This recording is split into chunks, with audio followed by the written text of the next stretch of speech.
اللہ تعالیٰ نے آپ کی حفاظت اور نگہبانی کا خاص انتظام فرمایا تھا، اور قوم کے اندر پھیلی ہوئی خرافات اور برائیوں کے خلاف آپ کے دل میں نفرت ڈال دی تھی۔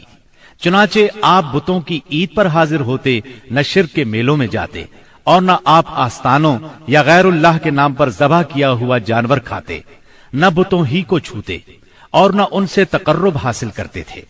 لات اور عزا کی قسم تو سننا بھی گوارا نہ فرماتے۔ شراب نوشی اور کھیل کود کی مجلسوں سے آپ انتہائی دور تھے۔ ایسی کسی مجلس میں آپ نے کبھی شرکت نہ فرمائی، جبکہ یہی مجلس جوانوں کی تفریح اور دوستوں سے ملاقات کے مقامات تھی۔ اللہ نے آپ کو خلوت پسندی عطا فرمائی تھی۔ عربوں کی جہالت اور گناہ آلود زندگی نے آپ کو افسردہ اور غمگین بنا دیا تھا۔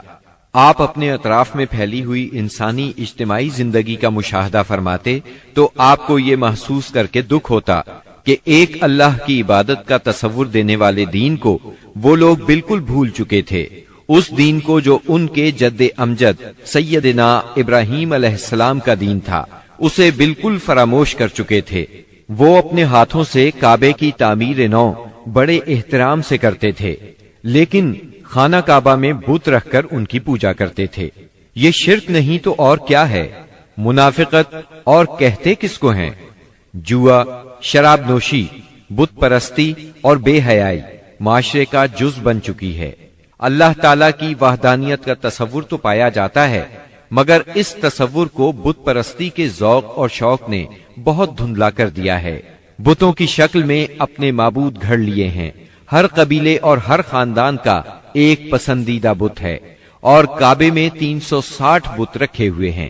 بت پرستی کے شوق کا یہ عالم ہے کہ قریش سفر میں جاتے ہیں تو ستو کے بت بنا لیتے ہیں، اور جب ضرورت پڑتی ہے تو اپنے معبودوں کو گھول کر پی لیتے ہیں۔ قریش کے معاشرے اور عرب کے ماحول میں عورت بیچاری کی حالت اس قدر پست، ذلیل اور ردی ہے کہ وہ اونٹوں، بکریوں اور غلے کی طرح تجارت کی چیز بن چکی ہے۔ شادیوں پر کوئی پابندی، کوئی روک نہیں۔ ایک مرد جتنی عورتوں سے چاہے شادی کر سکتا ہے، اور دوسری طرف عورت بھی جتنے مردوں کو پسند کرے ان سے تعلق پیدا کر سکتی ہے۔ چوری چھپے آشنائی سے لے کر کھلی بے حیائی تک ہر برائی کی جاتی ہے۔ پستی اور گراوٹ کی انتہا ہے کہ منقولہ اور موروثی جائیداد کی طرح باپ کی بیویاں بھی بیٹے کو ورثے میں ملتی ہیں، اور وہ اپنی حقیقی ماں کے سوا اپنی ستیلی ماؤں سے شادی کرنے میں کسی قسم کی آر محسوس نہیں کرتا۔ اس بے حیائی کے ساتھ عربوں میں ایک شدید مجرمانہ قسم کی غیرت بھی پائی جاتی ہے، وہ یہ کہ ہماری لڑکیاں کسی کو بیاہ ہی نہ جائیں، کوئی مرد ہمارا داماد نہ بنے۔ سنگ دلی کی حد تک اس غیر فطری غیرت کے سبب لڑکیاں زندہ دفن کی جاتی ہیں، اور اس انتہا درجے کی بے رحمی پر الٹا فخر کیا جاتا ہے۔ آقا کو غلاموں کی موت اور زندگی پر پورا مالکانہ اختیار حاصل ہے۔ ملک میں کوئی مرکزیت نہیں پائی جاتی، ہر قبیلہ اپنے ایک سردار کے ماتحت خود مختار بنا بیٹھا ہے۔ اس چیز نے قبائل کو شدید قسم کی رقابتوں میں مبتلا کر دیا ہے۔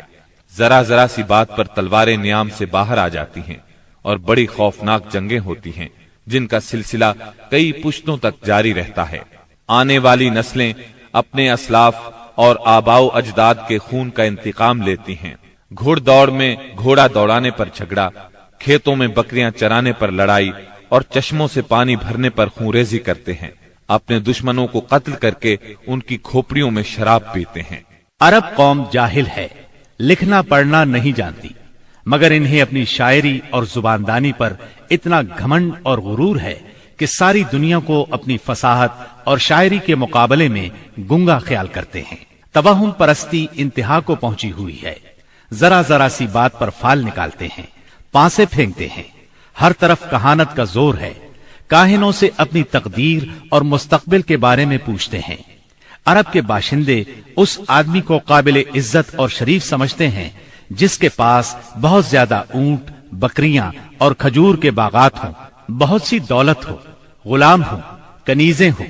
نیکی، پرہیزگاری اور شرافت کا تصور ہی ان کے ذہنوں سے نکل چکا ہے۔ یہی وہ دور ہے جس کو دور جہالت کہا جاتا ہے۔